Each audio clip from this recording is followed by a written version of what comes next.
Woke up also early, and I tried to look back to my life. Actually, the opening song, I sang that when I celebrated my 60th birthday in the old pastoral.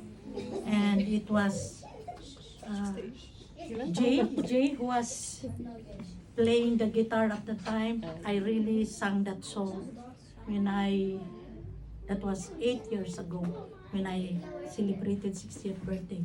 But this morning, I tried to look back about my life, and I felt that I became born again because before I had this thyroid cancer, I was already telling God that I want to get out of my life, present life, because it was difficult. At the time, my boss, who was a friend of the royal family, and they were asking me to work as an editor for 15 days. 15 days I had to go to the Philippines to make some investigation regarding some properties. So it came to the point that I started to fear my life, because I know that, as we can see in the movie, that once people wanted to get rid of you because you know lots about their life. So it came to my mind that maybe I would be terminated in a time. So I really wanted to get out of that life. I wanted a new life, and I always believed that God heard me, because suddenly I had this thyroid cancer, and I had to go to the immigration to cancel my visa. It's because my boss was not willing to cancel it. He wanted me to have my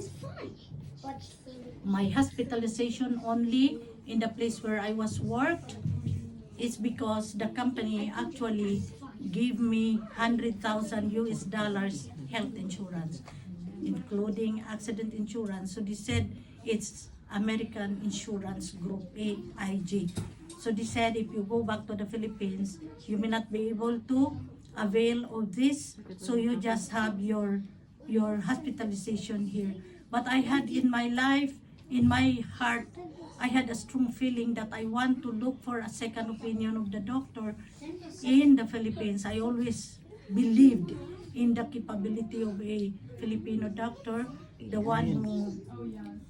doctor there was, it was another, not a Filipino.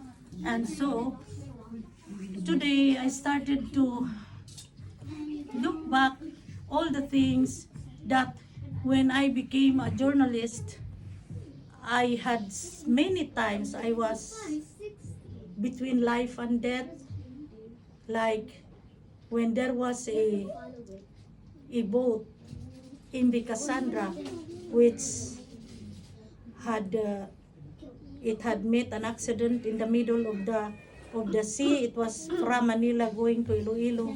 I was in a chopper, and we were about with a cameraman, as I was working in the television that time.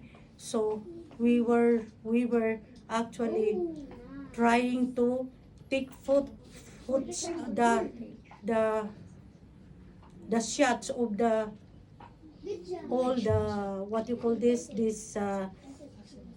government authorities, which was trying to look for some people who survived in the but actually the engine of the chopper conked out, so it was actually 1 foot we would drop on the water. So I could only say God, because I don't know also the real God. But actually when we were about to touch the water, the engine just worked back, so we were not able to crash on the water. So when I was also covering a volcano eruption, I was also in the chopper with a what you call this, a cameraman, and I told the pilot, you go near the mouth of the volcano, because at the time the volcano stopped spewing out lava. But when we were on top of that, I did not know that there is a strong force, pulling us down. And it so happened that the pilot was not one who panicked. He just slightly flew just above the trees, 1 foot above the trees. So many times that I encountered like about death and life. And so now, early this morning, I was looking at back and I said, Lord, now I know that you did not allow me to die. It's because I have a calling from you, so I know that you did not allow to die. I attempted to commit suicide 5 times, but I survived also. And then, because I served also in the military in some parts of my life, we went to a mission in Gumaka, Quezon, the NPA, New People's Army, that these are lots of NPA members in Gumaka, Quezon. I almost died there when we had an operation about this marijuana and all this. There is a place in Cebu that is called Bermuda Triangle, because it's a triangle where there is so much marijuana plantation. But we did not know, because at 3 o'clock we were lifted there, airlifted by the what you call this, by the choppers. But at 3 o'clock there was suddenly a heavy rain, so the chopper could not come back to pick us up. And at 11 o'clock in the evening, all this New People's Army, I could see only the bullets like fire, like trying to fly towards us. And because there was no light, there was another lady there from the social security group, social welfare, was trying to assist the lady. So I when she panicked, I tried to tell her, don't stand up, because the bullet will not say, I will not shoot you because you are not my enemy. So we had to roll towards the foot of the mountain. But finally, in the morning, we discovered that if we would roll another one, we would fall into a big well. So many things that happened in my life, but I did not die. Then I now know that because God has a special calling in my life, He has to made me live so that I could answer the calling. So all these things, whether I served in the military or I served as a journalist, I realized that so much difficulties, terrible things happen. I wrote an article before about a logging concession where the congressman of our place was involved. So he went to the television station, and when I went there, he gave me lots of money, like, you have to write back, because my article was already published. He said, you have to write another article saying that your first article was false, it's not true. I said, no, I worked as a journalist at the age of 19. I protected my dignity as a journalist. I will not take back what I wrote because I know it's false. So I did not accept the money, lots of money in front of me. So there were 4 security guards. I was being at gunpoint. They wanted to kill me, but I again leave because our cameraman just came out carrying the camera, so they just left because they do not want to be caught in the camera that they were trying to shoot me. So I again leave. From so many things. One time we went also in Iloilo, because I'm an adventurous woman. I don't fear. I said we will just take our car, but we did not know that our car, because it was evening, we missed the actual road. We already went to the place of the NPA. So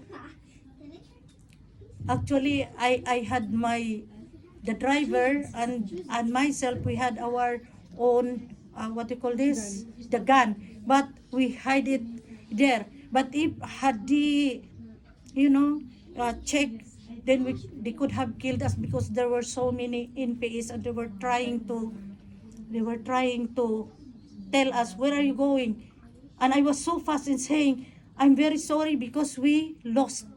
We are not from this place. And it was also a good thing that they did not rape me or whatever. I just smile to them. And these are old people.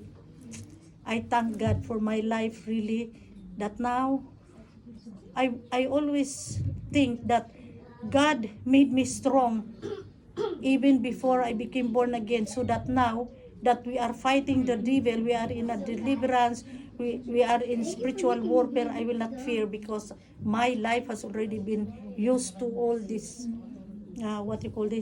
terrible, dangerous experiences. So I thank God, and I thank also that you have come to this church. I always believe that this is the right church, because we are teaching what is only in the Bible. Anything that is not in the Bible, we never believe it.